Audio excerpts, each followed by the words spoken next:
We're now full into the time of year that's rainy season for us, and weather can either rain all day long for days, or weather can change very quickly.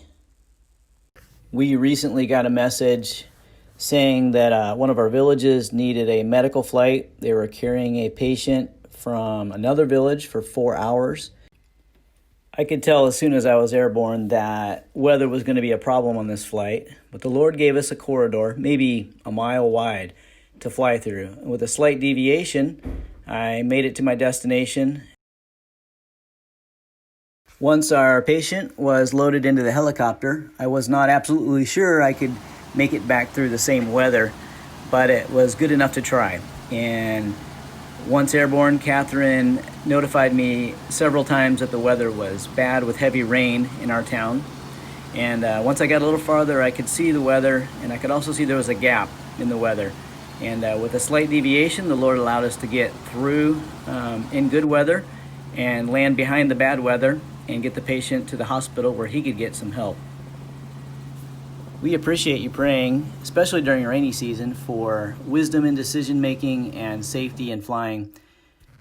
I know a lot of what we do revolves around flights, but actually we spend less time flying than we do other things. And one of those things that we do is maintenance. And recently I was fortunate enough to have my wife, Catherine, join me on a maintenance event. All right, Catherine's helping me today in the shop. And as you can imagine, aviation is a very unforgiving thing to be a mechanic or a pilot. And so it's good to have someone else to double check everything that you do, and she's going to help me with that. I've also got my, all the manuals are on digital now, and so I've got my manual ready. Also for double checking, I've got a checklist here of the work that I'll be doing. And so we're going to tear into it here and start taking the helicopter apart.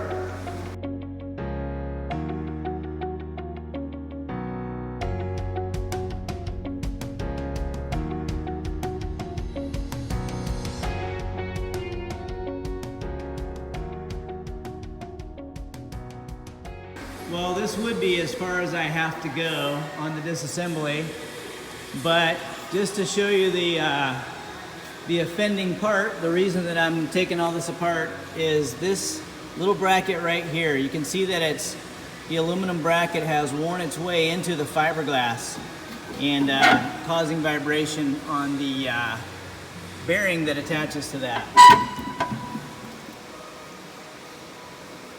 But once we're that far into this system, we're going to go ahead and change the alternator belt, which has to go around the flywheel here.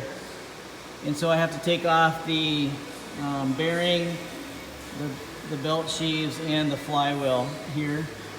And also, once we're this far into it, not sure if you can see it, but there's a engine mount, rubber engine mount that needs to be changed periodically. And once we're this far into it, we're going to go ahead and change that as well. So we're going to pull off this bearing, these belt sheaves, and this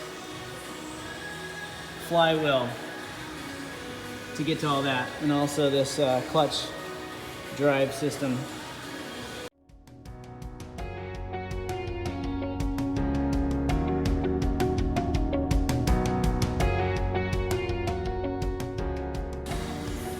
So since the new parts came damaged, I had to do a fiberglass repair on the crack on both parts.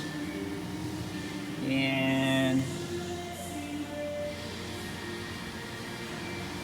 this is the box that came in, and it was just damaged. Must have got dropped at some point and cracked it. Well, I finished sanding down the repairs on both sides.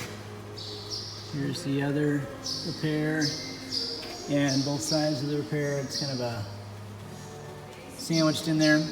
The important part is the mating surface, where I had to repair both sides of it, that they be perfectly flat, where the surfaces meet each other.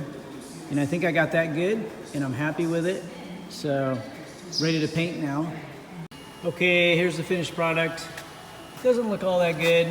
The paint doesn't match exactly. It's paint from another project. But the idea is not really aesthetic. This is going to go in the engine compartment. And the idea is just to make it strong. Before I install the new part, I have to transfer certain items from the old assembly to the new assembly. There's probably nothing I hate worse than putting holes in brand new parts. Then it takes over 50 screws to fasten the top and bottom halves together and keep it connected to the engine. Now that it's all assembled, we hook up the balance equipment to balance the fan wheel. After the balance, we button it up, do the paperwork, test fly, and if all goes well, we fly into the tribe tomorrow.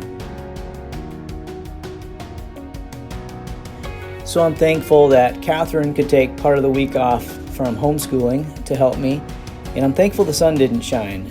This hangar can be very hot when it's sunny out, but it rained all week long, making it nice and cool to work in.